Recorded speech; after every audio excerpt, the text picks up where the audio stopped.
students, today we are going to see how to use many, much, so many, so much, too many, too much, a lot of, lots of, plenty of in a sentence.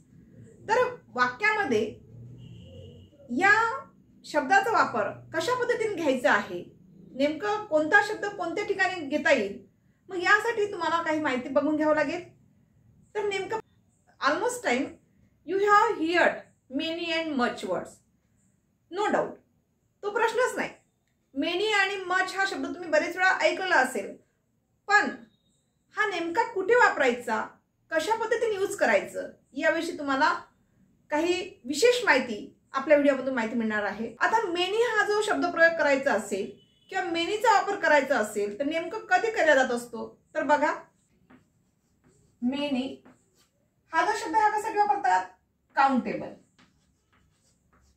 Countable, आता countable हा शब्द जर असेल, मेनीचा वापर countable thing साठी जर केला जात असेल, काउंटेबल म्हणजेच काय, मोजता येण्यासारख्या 1 2 3 4 5 6 जे आपण मापन करू शकतो सहजपणे, एखाद्या गोष्टीचं सहजपणे मापन करणे, त्या सगळ्या गोष्टी कशामध्ये येत असतात, काउंटेबल थिंग्स मध्ये येत असतात. म्हणजेच काय, त्यासाठी कोणता शब्द वापरायचा तुम्हाला, मेनी हा शब्द वाक्यामध्ये वापरायचा आहे. ठीक आहे. आता मच कधी वापरला जाते, अनकाउंटेबल थिंग साठी, ज्या गोष्टी मोजता येत नाही, अनकाउंटेबल थिंग साठी, ज्या गोष्टी एक एक करून मापन केल्या जाऊ शकत नाही, अशा वेळेस त्या ठिकाणी काय वापरायचं, अशा वेळेस त्या ठिकाणी आपल्याला काय वापरता येईल, मचचा वापर वाक्यामध्ये करता येईल. ठीक आहे. आता नेमकं तुमच्या लक्षात आलं असेल मेनी कधी वापरायचं आणि मच कधी वापरायचं. मेनी कधी वापरायचं, ज्या वेळेस एखाद्या गोष्टीचं सहजपणे 1 2 3 4 असं काउंट केल्या जात असेल तर अशा वेळेस त्या ठिकाणी मेनीचा वापर करा. मच कधी वापरायचं, ज्या वेळेस एखाद्या गोष्टीचं 1 2 3 4 असं सहजपणे मापन केलं जाऊ शकत नाही, तर अशा वेळेस काय करायचंय तुम्हाला, त्या ठिकाणी मचचा वापर करायचा आहे. तर याच्या व्यतिरिक्त सुद्धा काही असे विशेष शब्द असतात की जे तुमच्या वाचनामध्ये गेलेले असतील, जसे की ते काही आपण शब्द बघूया. असे कोणते शब्द आहेत, तर या ठिकाणी काउंटेबल मध्ये कोणता शब्द येईल, असे कोणते शब्द आहेत ते बघा. जसे की सो मेनी. सो मेनी हा शब्द बऱ्याच वेळा वापरला जातो, आपल्या बोलण्यामध्ये पण सो मेनी वापरला जाते. सो मेनी हा शब्द प्रयोग सुद्धा आपल्याला या ठिकाणी काउंटेबल मध्ये करता येईल. सो मेनी म्हणजे कशा पद्धतीने वापरायचं, आता सो मेनी हा काय दर्शवतो, तर सो मेनी हा एक पॉझिटिव्ह वेवने दर्शवला जात असतो, पॉझिटिव्ह मॅनर. एखादी गोष्ट जर आपल्याला पॉझिटिव्ह पद्धतीने मागायची असेल तर अशा वेळेस सो मेनीचा वापर करायचा. सो मच असं सुद्धा म्हणायचं असेल तर देखील यामधून सुद्धा काय लक्षात येते, so much, I like so much, मला ती गोष्ट अधिक आवडते, खूप आवडते असं म्हणायचं असेल तरी त्या ठिकाणी पॉझिटिव्ह मॅनरने आपण जर विचार केला असेल तर ती गोष्ट कशामध्ये जाईल, या ठिकाणी काउंटेबल मध्ये जाईल. पण बरेच वेळा आपण निवड सो मेनी हा शब्द तर ऐकतो, पण त्याचबरोबर टू मच असा सुद्धा शब्द प्रयोग वापरला जात असतो. Too much. आता टू मच म्हणजे काय, नेमकं टू मच काय इंडिकेट करते, तर टू मच हा जात असते negative manner, negative manner, negative manner. त्याचबरोबर टू मच, टू मेनी असं जरी म्हणायचं झालं तर त्यामध्ये सुद्धा काय होते, निगेटिव्ह आपल्याला शब्दप्रयोग माहित पडत असतो. टू मच म्हणायचं असेल तरी त्यामधून काय शब्दप्रयोग माहित पडेल, निगेटिव्ह मॅनर माहित पडेल. आता या संदर्भामध्ये आपण काही शब्द जे बघितलेले आहेत त्या संदर्भात काही आपण सेंटेन्सेस बघूया की जेणेकरून कोणता शब्द कोणत्या ठिकाणी वापरला म्हणजे ते तुमच्या लक्षात येऊन जाईल की हे निगेटिव्ह मेथड कशा पद्धतीने वापरलेलं आहे. आणि या पद्धतीचं lot of, a lot of, plenty of, plenty of, त्याचबरोबर lots of, lots of, lots of. हे क्वांटिफायर वर्ड्स आहेत. हे जे शब्द दिलेले आहेत many, so many, so much, a lot of, plenty of, lots of, हे सगळे शब्द कसे आहे, क्वांटिफायर शब्द झालेले आहेत. म्हणजे क्वांटिफायर म्हणजे आपल्याला मोजता येण्याजोगे वाटत आहे, अशा वेळेस या शब्दाचा वापर त्या ठिकाणी केला जात असतो. ठीक आहे की मेनी आणि मचच्या व्यतिरिक्त सुद्धा एकाच शब्दाचे किंवा एकाच अर्थाचे शब्द असणारे वेगवेगळ्या प्रकारचे वाक्य असेल तर कशा पद्धतीने वापर करायचा ते आपण सेंटेन्सच्या माध्यमातून लक्षात घेऊया.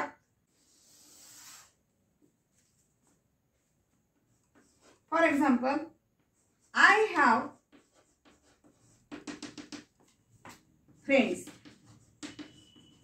आय हॅव फ्रेंड्स हे तुम्हाला वाक्य दिलेलं आहे. I have friends. आता या वाक्यामध्ये तुम्हाला काय लक्षात येते? आय हॅव फ्रेंड्स, मला मित्र आहेत. मित्र हे मोजता येतात 1 2 3 4. मग तुम्ही यामधून कोणते घेणार? मेनी घेणार, सो मेनी घेणार, सो मच घेणार की मच घेणार, काय घेणार? तर या ठिकाणी आपण मेनी याचा वापर करणार. राईट, मेनी म्हणजेच आय हॅव मेनी फ्रेंड्स म्हणजे मोजता येते म्हणून आपण अशा ठिकाणी काय घेतलेला आहे? मेनीचा वापर केलेला आहे. ठीक आहे. जर हीच गोष्ट तुम्हाला खुशीने व्यक्त करायची असेल, एक्सेसिव्ह अमाऊंट दाखवायची असेल, जास्तीची गोष्ट दाखवायची असेल तर अशा वेळेस सुद्धा तुम्ही या ठिकाणी मेनीच्या ऐवजी सो मेनी असं सुद्धा म्हणू शकता.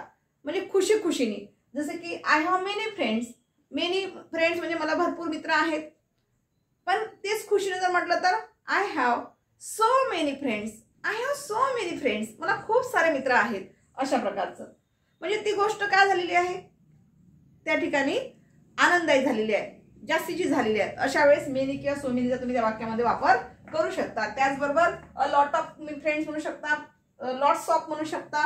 पण या ठिकाणी टू मच फ्रेंड्स असा हा शब्दप्रयोग वापरता येणार नाही. कारण फ्रेंड्स म्हटल्यानंतर ते आपल्या मनामध्ये निगेटिव्ह मॅनर्सची गोष्ट त्या मित्राच्या दृष्टिकोन नसते. त्यामुळे आपण तिथे टू मच हा शब्द किंवा वापरू शकत नाही. ठीक आहे. तर त्याऐवजी आपण फक्त कोणता शब्द वापरू शकतो? एकतर मेनी किंवा सो मेनी किंवा सो मच यासारखे शब्द त्या ठिकाणी वाक्यामध्ये वापरू शकतो. Now see another example. I have time. आता या ठिकाणी तुम्ही काय घेणार? मेनी घेणार की मच घेणार?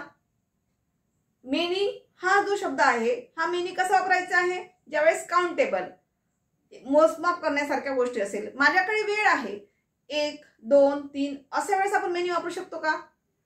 आपण अशा वेळेस मेनी हा वापर करू शकत नाही. आता तुम्ही म्हणाल मॅडम आपण घड्याळ मोजू शकतो, वेळ मोजू शकतो. हो, इथेच तुमच्या चुका होतात. जोपर्यंत त्या वनच्या समोर तास किंवा अवर यासारखं युनिट लागून येत नाही तोपर्यंत मला काय घ्यावं लागेल? I have much time. माझ्याकडे वेळ आहे, मच टाइम अशा पद्धतीने. तर तिथे तुम्हाला मेनी हा शब्दप्रयोग वापरता येणार नाही. कारण 1 2 3 असं याचं मापन केलं जात नाही. तर 1 तास 2 तास 3 तास अशा प्रकारे याचं मापन केलं जाते. म्हणून या ठिकाणी कोणता शब्द घ्यायचा आहे? तुम्हाला मचचा वापर करायचा आहे. ठीक आहे. Now see another example. There are blank options. There are blank options. आता या ठिकाणी बघा ऑप्शन्स आलेले आहेत. There are options. तर ऑप्शन्स आहे, भरपूर ऑप्शन्स आहेत, पर्याय आहेत. मग इथे तुम्ही मेनी वापरू शकाल की मच वापरू शकाल? तर निश्चितच तुम्ही काय करू शकाल? या ठिकाणी वाक्याच्या अर्थावरून मेनीचा वापर करू शकतो. कारण तुम्ही या ठिकाणी 1 पर्याय 2 पर्याय 3 पर्याय या पद्धतीने तुम्ही त्या ठिकाणी लक्षात घेऊ शकाल. म्हणजे काउंट करू शकता. म्हणून त्या ठिकाणी आपण मेनी पण घेऊ शकाल, सो मेनी पण घेऊ शकाल किंवा एकापेक्षा जास्त पण आलं असेल तर सो मेनी पण ऑप्शन्स म्हणू शकाल, पर्याय नाही का? त्याचबरोबर अ लॉट ऑफ ऑप्शन्स अशा प्रकारे सुद्धा तुम्ही वापर करू शकाल. पण या ठिकाणी मचचा वापर होणार नाही. Now see next example. You are talking. You are talking.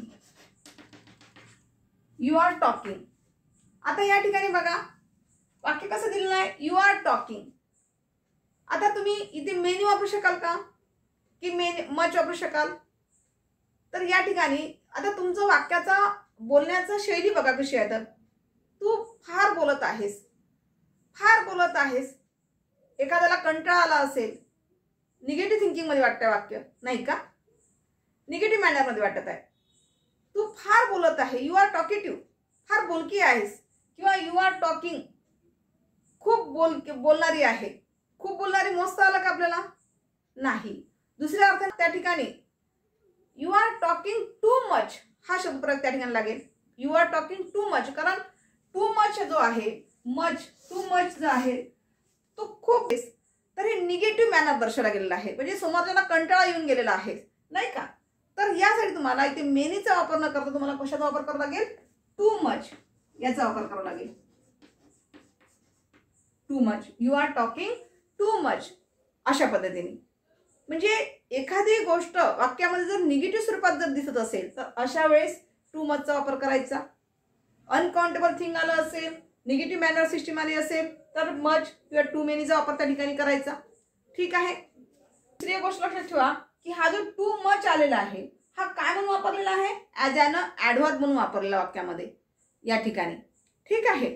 तर चला तर आपण आजच्या तासामध्ये मेनी कधी वापरायचा, मच कधी वापरायचा, टू मेनी, टू मच हे शब्दप्रयोग कधी वापरायचे आणि सो मेनी, सो मच हे शब्दप्रयोग कधी वापरायचे, त्याचबरोबर lot of, plenty of, lots of, तर यासारख्या शब्दाचा वापर वाक्यामध्ये कशा पद्धतीने करायचा याविषयी आपण माहिती बघितलेली आहे. In the next video we will see the next part of grammar. Thank you.